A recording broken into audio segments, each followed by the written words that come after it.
Welcome back to Afternoon Express. Now, in a world driven by constant pursuit of success, wealth and external validation, finding true contentment can seem like a really daunting task. So here to give us some tips to help you embrace contentment and find joy in the present moment is Sadia Southgate.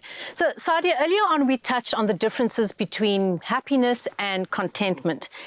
Tell us how we can actually implement practical exercises to long-term happiness, which is, I guess, contentment, right? How do we do that? Yes, we practice gratitude. You know, it starts with the little things that we do in the morning. It's just saying, I'm grateful that I got to wake up this morning. I'm grateful that I had a cup of coffee. I can take a hot shower. Because gratitude also, you know, it speaks into the things that we want to have also at the end of the day. So reflecting, not just in the morning, but in the afternoon or the evening, is just practicing throughout the day. What am I grateful for today? At the end of the day, I like to say even to my clients in my line of work, you know, when it comes to the end of the day, is reflect actually on the day. Look at also, you know, what went well, what didn't go well, and how can I then improve or better even just the following day that does await. So it's practicing gratitude because it also speaks into the persons that we are or the persons that we do become. Sadia, I find that is so important. I'm experiencing as a mom at the moment to two teenagers. You know, they live in a day and age where there's so much comparison, and it's so much easier to go, I wish I had straight hair when I've got curly hair, or I wish I had this when I didn't have that. And what I've been saying to them a lot lately is the moment you think about what you don't have or what you wish you had, is to change that thought pattern instantaneously. Yes. And so, for example, my son yesterday was actually complaining about his hair. And immediately I said to him, do you have eyesight? You know, do you have your hearing? Yes. Do you have limbs? Like, what can you pick out in your physical body that you do get to have and you do get to experience in its fullest version? Yes. And it was so interesting that the minute I said that, it kind of diffused what he was complaining about. And that's, I think, the biggest reason why I particularly love the concept of practicing gratitude is that you zone into what you do have and not what you don't have. Yes, absolutely. And I like to say this, it's a simple example also, is going to the gym. Okay, oftentimes our body shows up for us more than we even think that it does, or that maybe we push it to its limit. So it's the little thing of just putting my hand on my chest and saying, thank you, body, for showing up for me today.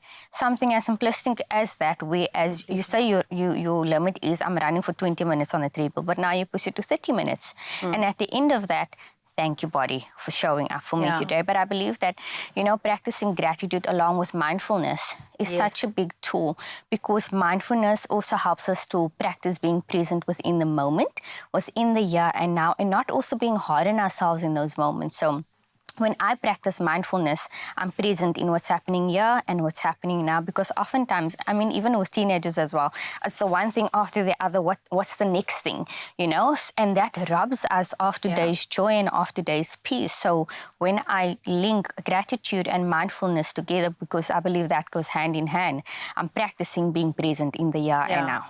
Sadia, I love that. But I want to ask you, for someone that doesn't really, because, you know, we've got these new buzzwords that have been floating around for the last couple of years, like awareness, for example, and mindfulness is a big one, and it's an important one.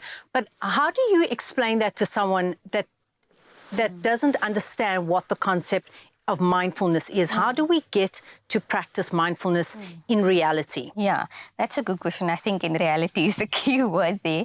For me, what it comes down to, it's saying I'm in the here and I'm in the now. So it's little things like grounding techniques and saying, okay, I see this green plant in front of me, so whether I'm driving, okay, it's cloudy today. So practicing that awareness, it's not taking myself further or catching up with my thoughts or with my mind.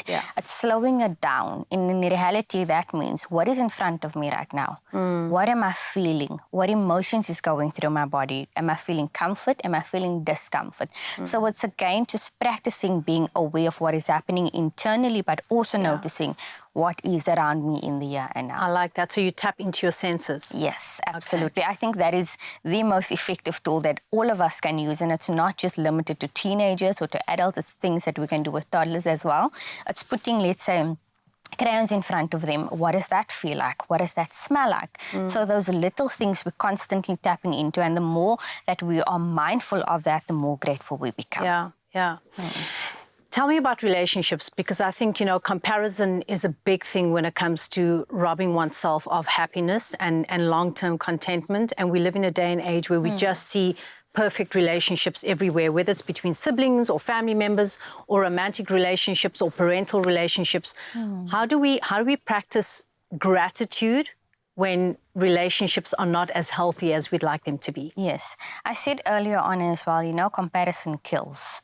And what that does is it robs us not just of today's peace, it also robs us of the relationships that we can have with our families, with our friends, with our colleagues. So when I don't have what I see everybody else have, then I tend to resent. I tend to want that. And if I don't have that, there's an element also of uncomfortable emotions that arises. And again, it's not just me comparing my relationships. It's now saying that I envy that, Yes. So it's oftentimes we need to take a step back and say, I can look at what I have and what is it that I can take away from this and actually implement in my life or implement in my relationships. Oftentimes, I also believe that we constantly project our insecurities and our thoughts and our feelings onto our families and our friends. Oftentimes, we look at the materialistic things that we do have or that we don't have, and we actually forget that, that happiness and contentment can come from the littlest things. It doesn't cost us any money or finances